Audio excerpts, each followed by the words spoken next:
वो तो चारों तरफ फैले हुए थे, हर तरफ से, हर साइड से फायर ही फायर हो रहे थे। तो क्या सूरत कैसी थी, लोग कितना कयामत का मंजर था, लोग छुप रहे थे, सब बोरियां अपने ऊपर डाल रहे थे, कोई पता ही नहीं लग रहा था, लेडीज जेंट्स मिक्स हो गए सारे, बहुत बड़ा हाल था। तो कितना पैदल चले आप?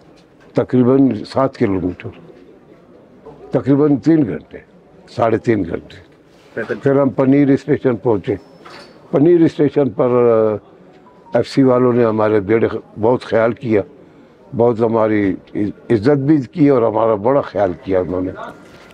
खाना वगैरह चीज़ और जो भी ज़रूरियात थी उन्होंने अपनी तरफ से काफ़ी पूरी की। तो छोड़ते हुए उन्होंने क्या क्या कहा? पीछे नहीं देखना, क्या कहा? हाँ बिल्कुल, कहा कि पीछे मुड़ के नहीं देखो, मैं रवाना हो जाऊँ, दूसरी बात नहीं है। अब वो उनके साथ तो आदमी बात भी नहीं कर सकता था।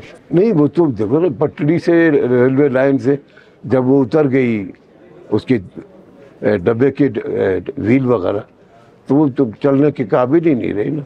मुमकिन है अगर ऐसी सूरत ना होती तो ड्राइवर भगाता गाड़ी या तेज़ करता, जो भी करता, तो वो तो बिल्कुल ऐसे मट्टी मट्टी हो गया ना, चारों तरफ मट्टी मट्टी थी।